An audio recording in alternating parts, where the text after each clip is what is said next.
हाथरस कांड में सीबीआई जांच का आज दूसरा दिन। कल सीबीआई ने इस केस की पड़ताल शुरू की थी। सभी आरोपियों की कस्टडी मांगेगी सीबीआई। पीड़िता परिवार से भी आज सीबीआई करेगी सवाल जवाब। घटनास्थल के बारे में पूछा गया था कि आपकी मम्मी कहां पर काट रही थी, आप कहां पर थे, और ये जो बहन के साथ जो बलात्कार हुआ है ये किस जगह पे हुआ, ये पूरे कल सीबीआई ने पीड़िता के भाई से की थी पूछताछ। 4 घंटे पूछताछ के बाद भाई को घर वापस भेजा। हाथरस केस में एक और याचिका सुप्रीम कोर्ट में दाखिल। जांच में लगे अधिकारियों के खिलाफ कार्रवाई तय करने की लगाई गुहार। हाथरस केस में आज पीएफआई के 4 सदस्यों से पूछताछ करेगी ईडी। कोर्ट से मिली पूछताछ की मंजूरी। पूछताछ के लिए मथुरा जेल पहुंची ईडी की टीम। 5 सदस्यीय टीम में दिल्ली ईडी का एक अधिकारी भी मौजूद।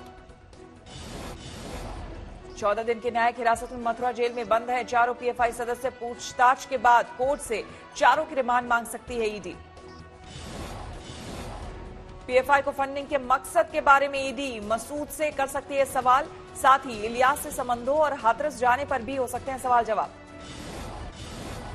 मथुरा के मान टोल प्लाजा से हुई थी चारों की गिरफ्तारी। मोबाइल फोन, लैपटॉप और संदिग्ध सामग्री हुई थी जब्त।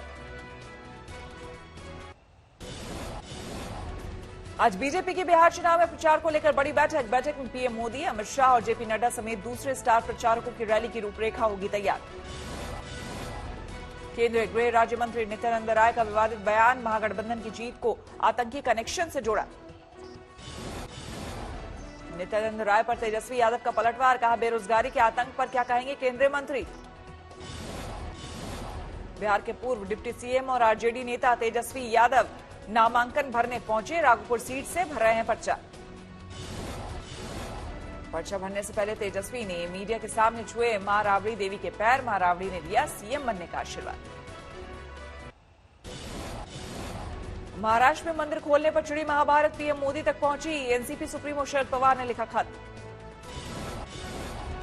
शरद पवार ने राज्यपाल की चिट्ठी पर उठाए सवाल, भाषा को लेकर जताई आपत्ति। महाराष्ट्र के राज्यपाल ने सीएम उद्धव को लिखी थी चिट्ठी। धार्मिक स्थल बंद रखने को लेकर ठाकरे के हिंदुत्व पर उठाए थे सवाल। गवर्नर की चिट्ठी पर उद्धव ठाकरे का पलटवार, कहा मुझे आपसे नहीं चाहिए हिंदुत्व का सर्टिफिकेट। बिहार चुनाव को लेकर कांग्रेस पार्टी की केंद्रीय चुनाव समिति की बैठक आज दोपहर 3 बजे होगी बैठक। जम्मू कश्मीर की पूर्व मुख्यमंत्री महबूबा मुफ्ती की नजरबंदी खत्म। 1 साल से ज्यादा के बाद हुई रिहाई। रिहाई के बाद महबूबा मुफ्ती ने जारी किया ऑडियो संदेश। अनुच्छेद 370 हटाने को काला फैसला बताया। रिहाई के फौरन बाद सक्रिय हुई महबूबा मुफ्ती। 16 अक्टूबर को करेंगी प्रेस कॉन्फ्रेंस। नेशनल कॉन्फ्रेंस नेता उमर अब्दुल्ला ने रिहाई का किया स्वागत, ट्वीट किया उन्हें लगातार हिरासत में रखा जाना लोकतंत्र के मूल सिद्धांत के खिलाफ था। कांग्रेस नेता दिग्विजय सिंह ने सरकार से पूछा सवाल, क्या 370 हटने के बाद कश्मीर में खत्म आतंकवाद। हैदराबाद में मौसम की मार से हाहाकार। 24 घंटे में 20 सेंटीमीटर से ज्यादा बारिश के बाद पूरा शहर पानी में डूबा, 11 की मौत। भारी बारिश से सड़क पर सैलाब जैसा नजारा। कई इलाकों में रेस्क्यू के लिए उतारनी पड़ी नाव। रेस्क्यू ऑपरेशन जारी। कई जगह घरों में घुसा पानी, कहीं कार तो कहीं बहने लगी बाइक। मौसम विभाग ने आज भी भारी बारिश का जारी किया अलर्ट। हैदराबाद के चंद्रयान गुट्टा इलाके में बारिश के बाद 5 घरों की दीवार गिरी। हादसे में 9 लोगों की मौत। आंध्र प्रदेश में भी भारी बारिश। वेस्ट गोदावरी में पटरियों पर भरा पानी। पानी के बीच से गुजरी ट्रेन।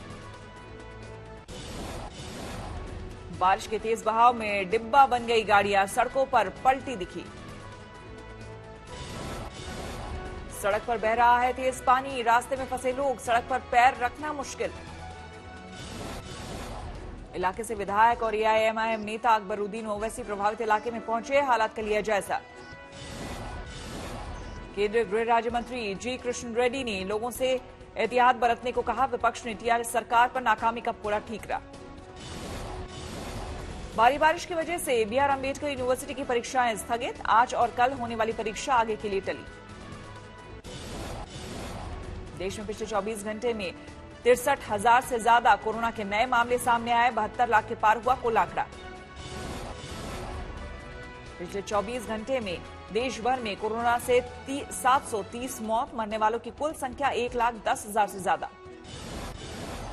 महाराष्ट्र में पिछले 24 घंटे में कोरोना से 7,000 से ज्यादा नए मामले, 15,35,000 के पार पहुंचा कुल आंकड़ा। यूपी में पिछले 24 घंटे में 2,000 से ज्यादा कोरोना के केस, 4,39,000 के पार पहुंचा कुल आंकड़ा। दिल्ली में पिछले 24 घंटे में 1,800 से ज्यादा कोरोना के मामले दर्ज किए गए, 3,11,000 के पार पहुंचा कुल आंकड़ा। असम में सरकारी मदरसे पर नई पाबंदी की तैयारी में सरकार, सभी मदरसों को स्कूल में तब्दील किया जाएगा। पाकिस्तान ने आज फिर किया सीजफायर का उल्लंघन, पुंछ के केरनी और शाहपुर सेक्टर में की फायरिंग, भारतीय सेना ने दिया मुंहतोड़ जवाब। प्रतापगढ़ में नाबालिग सुसाइड केस में पुलिस ने आरोपी को पकड़ा, पॉस्को एक्ट के तहत केस दर्ज। जयपुर में तेज रफ्तार कार को रोकने पर पुलिसकर्मी पर चढ़ाई कार, पुलिसकर्मी को कार के बोनट पर चढ़ाकर 1 किलोमीटर तक घसीटा। इस दिवाली चीनी, लाइट और दियों का बहिष्कार, पंचगव्य और गोमय से बने दीपक से दिवाली पर जगमगाएंगे अयोध्या और काशी।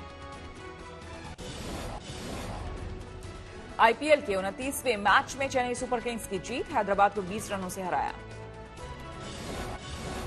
चेन्नई सुपर किंग्स ने दिया था 168 रनों का लक्ष्य, जवाब में 20 ओवर में 8 विकेट खोकर 147 रन ही बना सकी हैदराबाद की टीम। पुर्तगाल के दिग्गज फुटबॉलर क्रिस्टियानो रोनाल्डो को हुआ कोरोना, फुटबॉल फेडरेशन ने जारी किया बयान। पोलैंड में मिले द्वितीय विश्व युद्ध के दौरान 2 विशाल बम, पानी में डिफ्यूज करने के दौरान धमाका। बम मिलने के बाद प्रशासन ने आसपास के इलाके से 750 लोगों को हटाया, गोताखोरों की मदद से पानी में हुई डिफ्यूज करने की कोशिश।